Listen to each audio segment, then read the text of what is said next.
In this lesson, we're going to learn about placing objects in our levels.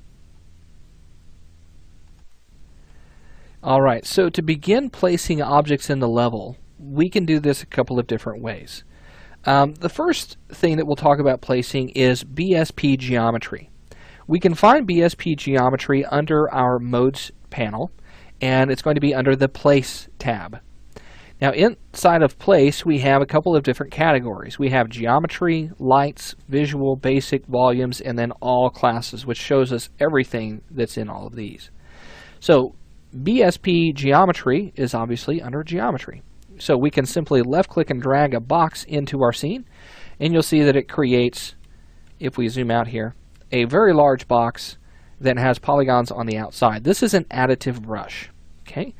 Now, if you're familiar with UDK or previous versions of Unreal Engine, this will look very familiar and you'll understand what I'm talking about. Now, we're not going to get into additive and subtractive just yet. We're going to take a lesson to talk about how to work with BSP geometry, but I do want to show you how we can place these into the scene. It's just like placing any other object. Now, these can be selected and deleted just by hitting the delete key, and you can clear all of those out just as easily. Alright, now lights and things like that, we can go into our lights section. We can grab this point light, we can drag that into our scene just like any other object, and it will recognize that it's colliding with an object in the scene if it has a collider. We can move those around and all of that, but we'll talk about transforming our objects here in just a little while. Go ahead and delete that light out. You have other objects that you can bring in, but we're not going to do that just yet, but you have several different categories of moving those in. So you simply left click and drag those into your scene, and they will be placed. Now let's talk about placing in objects from the content browser. Now in this case, we had set our content browser on a different tab, and placing them into the scene is going to be a little bit different than having it right here in our viewport. So if I dock that down here at the bottom, which is probably what you'll have in your default scene, seeing how you'll have a little bit more room than I do, what you can do is simply select something from your content browser. So I'm going to come over here to the left side. I'm going to click on my props folder, and inside of my props folder I have this static mesh underscore chair. What I can do is I can simply left click and drag that into the scene, and it places just like the BSP geometry. Now because I have this on my tab up here, and I'm going to keep it here, it's going to work just a little bit differently. So what I can do is simply left click and drag that static mesh chair, and I can drag that onto my minimal default tab and then drop that into our level. Okay, just as easy. Alright, so now we have an idea of how to place static mesh geometry. Let's talk about manipulating all of this geometry that we have in our scene. So if I wanted to move this chair, let's say that I wanted to put it into position right here with this table. What I can do is I can grab my move tool. And the move tool can be accessed right up here in our viewport. Now you'll notice that we have these three different tools. We have move, rotate, and scale. Now we can also access these tools by simply using the W key to grab the move tool, the E key to move, or to rotate, and the R key to scale. All right, now you can also use the space bar to simply oscillate between those three tools. Okay. So with our move tool activated, let's move it back in the X direction, which is this red handle. I'm going to move it back, and you'll notice that it's snapping a little bit. It's not giving us a nice, smooth movement. And that's because we have grid snapping turned on, as it's highlighted in yellow, or excuse me, in orange. Now you'll notice that we have a number next to that, and this is our snap to grid value. So it's going to snap every 10 units. Let's say that I wanted to snap this, let's say every 50 units.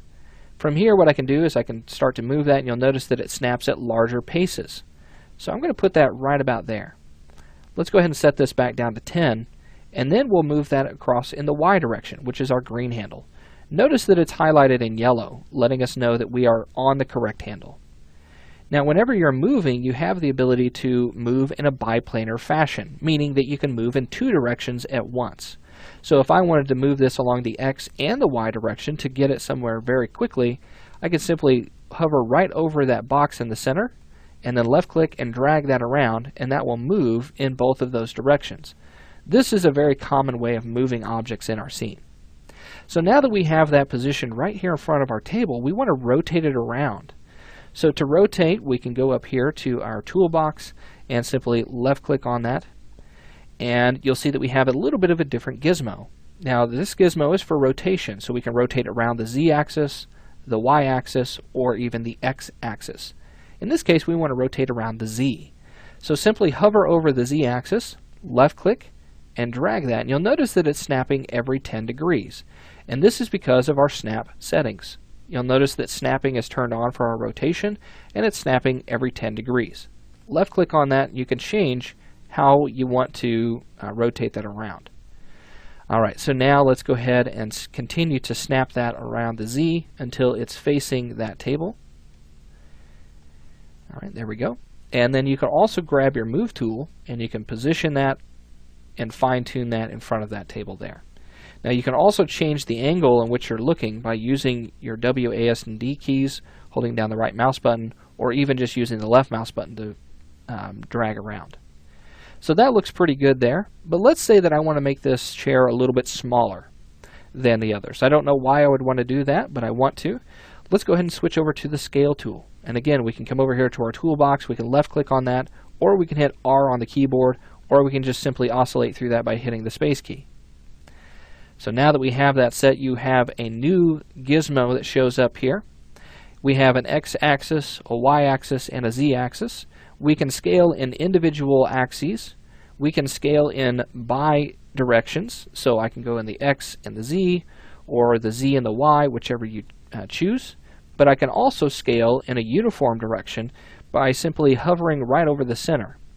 Simply left click and drag that, and you can scale up or scale down, making this chair much smaller. Now you'll notice that that is snapping, and again we have this snapping for our percentage, okay, for our scale, and you can adjust the percentage that it's going to snap. So left click on that, and you'll see that we have 10, 1, half, and a quarter, and we can even come down to a very small number here. Now at any time you can turn off your snapping.